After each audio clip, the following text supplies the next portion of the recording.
সত্যি তোমার উপরে আল্লাহর রহম আছে, তা না হইলে এরপরও কোনো মানুষ বাইচা থাকতে পারে না। এর নাম বেঁচে থাকা নয় খসরু। যে মানুষ পরিবারের কাছে, সমাজের কাছে, রাষ্ট্রের কাছে মৃত, তার বেঁচে থাকার কোনো অর্থ হয় না খসরু।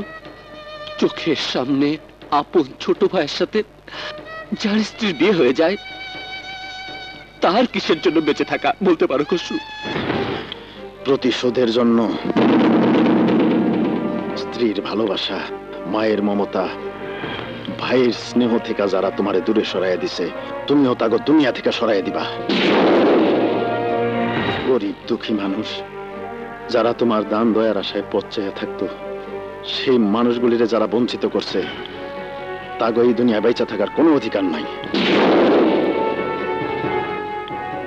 যারা তোমারে বারবার খুন করার চেষ্টা করছে, তাগো কোনো ক্ষমা নাই। তোমারে খুন না করার শাস্তি হিসাবে ওরা আমার একটা পাও ভেঙে দিছে। আমি চাই তুমি ওগো মেরুদণ্ড ভেঙে দাও। খুন খারাপের এই দুনিয়ার প্রতিটা অলিগলি আমার চেনা, আমি তোমার সাথে আছি।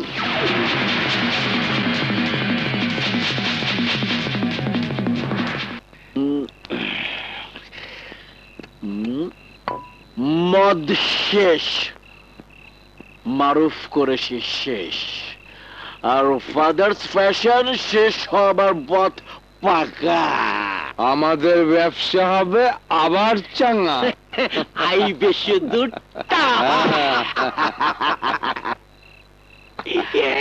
এবার তোমরা এসো ভাই, আমি এবার ঘুমোতে যাই। Bye bye, good night, good bye, bye bye. আমি তো বন্ধু মাতাল নই, মাতাল যদি মরে নাই বলো।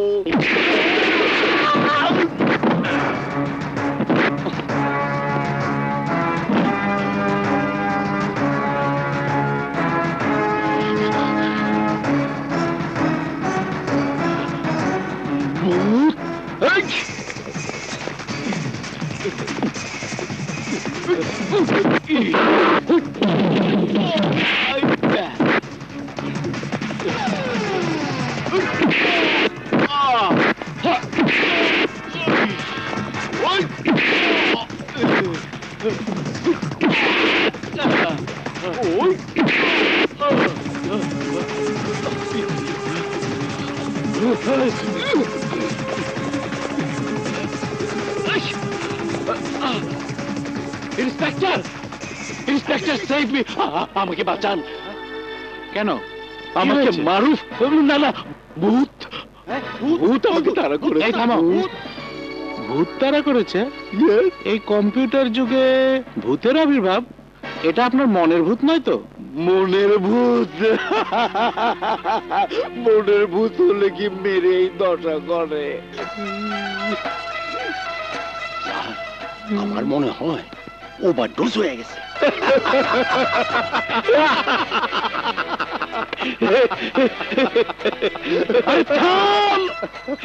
ওভারডোজ হয়েছে, আমাকে নেশায় ধরেছে। শালারা খুব মজা করে হাসতো না?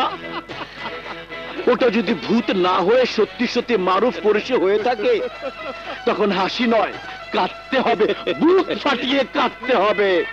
সত্যি পার্টনার, মেলা দিন পর মন খুলে হাসতে পারলাম। আরে মনু, তোমার কথা অবিশ্বাস করলো কেনা? আরে এতদিন তো মারুফ করেছি মানে ভূত হওয়ারই কথা। ঠিক বলেছো পার্টনার, 10-এ 11। মা, নিজে বাঁচলে বাপের নাম। আমার নিরাপত্তার ব্যবস্থা আমার নিজেকেই করতে হবে। বেঁচে থাকো মা, বেঁচে থাকো। তুমি আমার জন্য, এই সংসারে সুখের জন্য যা করেছো তা আমি কোনোদিন ভুলবো না। এখন থেকে এই বাড়ি তোমার বাড়ি, যখন তোমার মন চাইবে তখনই চলে আসবে। আসতে তো আমাকে হবেই মা, আপনাদের ভালোবাসার কঠিন বাঁধনে আমি যে বাধা পড়ে গেছি। ভাবি, আপনি অনেক বড় মনের মানুষ, আপনার কথা আমার চিরদিন মনে থাকবে। তোমার কথা আমি ভুলবো না কবিতা। মাসুম, মা। কবিতাকে ওদের বাড়ি পর্যন্ত পৌঁছে দিয়ে আয়।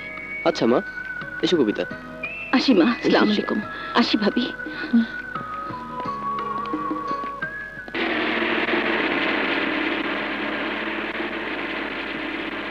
কাজটা কি ঠিক হলো?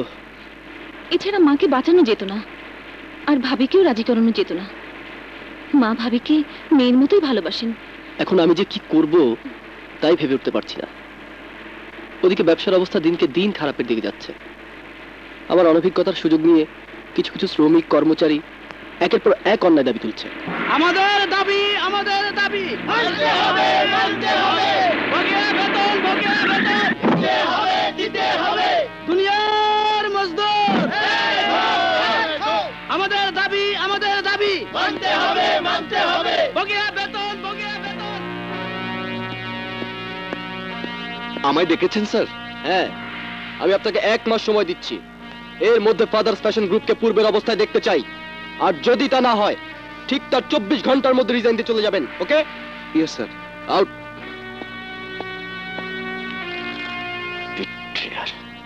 কিন্তু আমি চাই উল্টো 1 মাসের মধ্যে ফাদার্স ফ্যাশনের নাম চিহ্ন মুছে ফেলতে। আর এজন্যই তোমাকে তোমার বেতনের 4 গুণ টাকা দেওয়া হচ্ছে। ইয়েস স্যার, বেশি পেয়ে পেয়ে আমার অভ্যেসটাও খারাপ হয়ে গেছে। বাকি কাজটুকু শেষ করতে আমি জানি কুকুরের জন্য হাড্ডি আর তোমার মতো লোকদের জন্য বান্ডিল। Thank you sir.